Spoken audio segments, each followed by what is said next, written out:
on considère ici E, F des espaces vectoriels de dimension finie et petit f et petit g des applications linéaires de E dans F.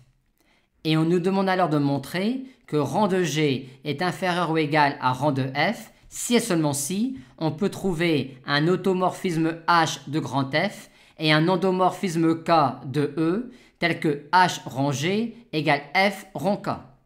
Cette implication-là est évidente car le rang de H rang G est égal au rang de G vu que H est un automorphisme de grand F. Et d'un autre côté, im de F rang K étant inclus dans im de F, le rang de F rang K est inférieur ou égal au rang de F. On a donc bien rang de G inférieur ou égal à rang de F. Montrons maintenant l'implication réciproque. Il va donc nous falloir définir et construire un automorphisme H de grand F, un endomorphisme K de E, tel que cela. Et pour cela, on aura besoin de base ou de décomposition de grand E et de grand F pour définir ces applications linéaires-là et tester si cette égalité-là est bien vérifiée. Pour tester l'égalité sur les vecteurs d'une base de E, on aura besoin, vu cette application-là, de connaître l'action de G sur les vecteurs de cette base de E.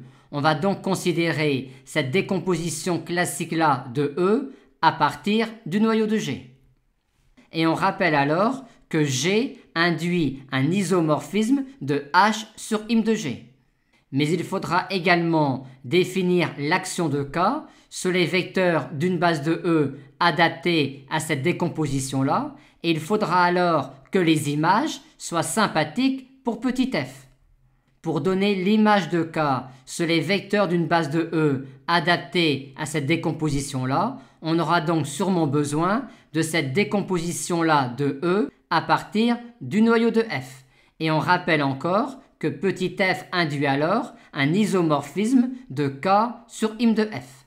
Aussi, si on considère ici une base de H, son image par petit g sera une base de im de G.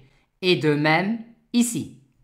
De plus, vu l'hypothèse, on a que le rang de G, qui est petit r, est inférieur ou égal à R'. Quand on regarde l'action que devra avoir cette quantité-là sur ces vecteurs-là, on part de G, et une fois arrivé là, on va appliquer petit h, de telle sorte que l'image soit f de quelqu'un. D'où l'idée de définir l'action de h sur ces vecteurs-là ainsi, ce qui est possible étant donné que R' est supérieur ou égal à petit r. Aussi, par ce côté-là, on aura ce circuit-là. Par conséquent, pour qu'il en soit de même pour ce côté-là, on va définir ainsi l'action de K sur ces vecteurs-là. Et là encore, c'est possible car petit r est inférieur ou égal à R'. Arrivé là, on a bien l'égalité sur tous les vecteurs de cette base-là de H. Maintenant, sur les vecteurs du noyau de G, cette application-là les enverra tous sur le vecteur nul. Aussi va-t-on définir tout simplement l'action de K sur les vecteurs de quart de G en les envoyant tous sur le vecteur nul. Arrivé là, l'endomorphisme K de E est parfaitement défini.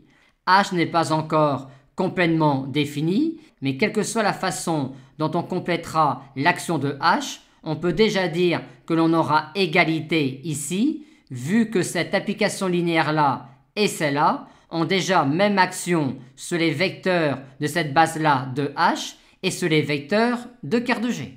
Il nous reste maintenant à terminer la définition de H de telle sorte que H soit un automorphisme de grand F. Et pour cela, il suffit d'envoyer par H une base de grand F sur une base de grand F. Pour cela, on complète cette famille libre de grand F en une base de grand F grâce à ces vecteurs-là. De l'autre côté, on complète cette famille libre-là de grand F en une base de grand F grâce à ces vecteurs-là. H envoyait déjà ces vecteurs-là sur une partie de cette famille libre-là. Et pour terminer, on va envoyer les premiers vecteurs de cette famille libre-là sur les vecteurs qui nous restent dans cette famille libre-là. et envoyer le reste sur ces vecteurs-là. Ainsi, H enverra une base de grand F sur une base de grand F et sera donc un automorphisme de grand F.